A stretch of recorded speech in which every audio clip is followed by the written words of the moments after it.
It's increasingly difficult to maintain that sense of unity while we work apart from one another. Semakin sulit memelihara rasa persatuan selagi kita bekerja terpisah dari satu sama yang lain. Jadi kita mendapatkan kesulitan dalam memelihara persatuan antara satu dengan yang lain, atau kita misalnya membentuk suatu tim, ya, tim kerjasama kita. Seandainya kita mempunyai tempat pekerjaan yang berbeda-beda, maka untuk memelihara persatuan atau membentuk tim tersebut kita mendapatkan kesulitan. But there are 5 easy steps to build team unity. But there are 5 easy steps to build team unity. Ada 5 langkah yang paling mudah, ya, yang mudah untuk membangun persatuan atau suatu tim. Seandainya kita menghendaki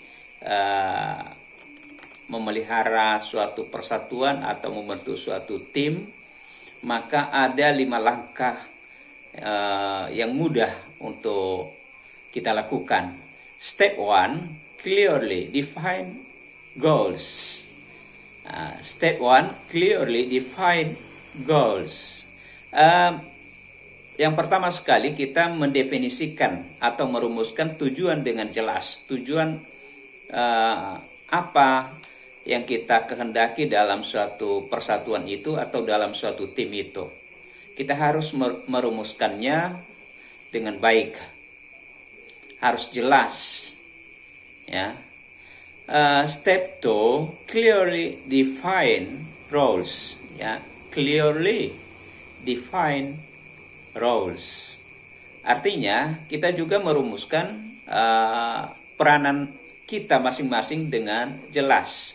Jadi setiap anggota tim itu dalam suatu persatuan, anggota persatuan itu punya peran masing-masing, punya tugas masing-masing. Itu juga harus jelas. Itu langkah yang kedua yang harus kita lakukan. Step 3, establish trust. Establish trust yaitu membangun kepercayaan, ya. Kepercayaan, kita bangun kepercayaan itu antara satu dengan yang lain, sehingga kita antara anggota tim itu saling percaya. Ya, saling percaya ini juga sangat penting dalam, ya, suatu persatuan atau suatu tim yang kita bentuk itu. Tanpa saling percaya, maka ini juga suatu hambatan, kesulitan kepada kita dalam suatu persatuan tersebut. Step 4, langkah yang keempat, encourage open communication. Encourage open communication. Artinya ini, langkah yang keempat ini yaitu mendorong kita itu harus ada komunikasi secara terbuka. Kita tidak saling menutup diri antara satu dengan yang lain dalam suatu persatuan atau tim. Ya, kita saling tukar pikiran, kita saling sharing, maka inilah yang kita kehendaki dalam encourage open communication. Step 5, practice. Ya, practice dalam hal ini, apa yang kita buat tadi, kita harus respons, kita harus melakukannya, kita harus punya aksi. Jadi kalau kita sama-sama aktif dalam suatu persatuan, anggota persatuan atau anggota tim, maka inilah suatu hal yang paling mudah kepada kita untuk kemajuan daripada persatuan atau tim yang kita bentuk tadi. Jadi ada 5 cara yang mudah untuk membangun tim, ya, dalam suatu bentukan persatuan atau tim yang kita bentuk itu. Ada 5 hal yang penting yang harus kita perhatikan. Yang pertama tadi, ya, clearly define goals, mendefinisikan atau merumuskan tujuan dengan jelas.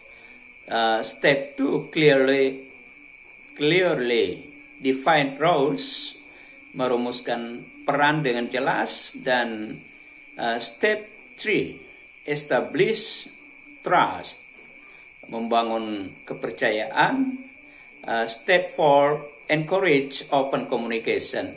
Ini juga harus membangun komunikasi terbuka, tidak saling menutup diri. Dan step 5, practice, ini aksi, ya, respon yang kita lakukan dengan kita sebagai anggota persatuan atau anggota tim, kita harus saling aktif dalam melaksanakan tugas kita masing-masing yang dirumuskan tadi, sesuai dengan untuk mencapai suatu tujuan yang kita kehendaki, sesuai dengan yang tertera pada step 1 atau langkah pertama tadi. Barangkali demikian penjelasan kami. Terima kasih.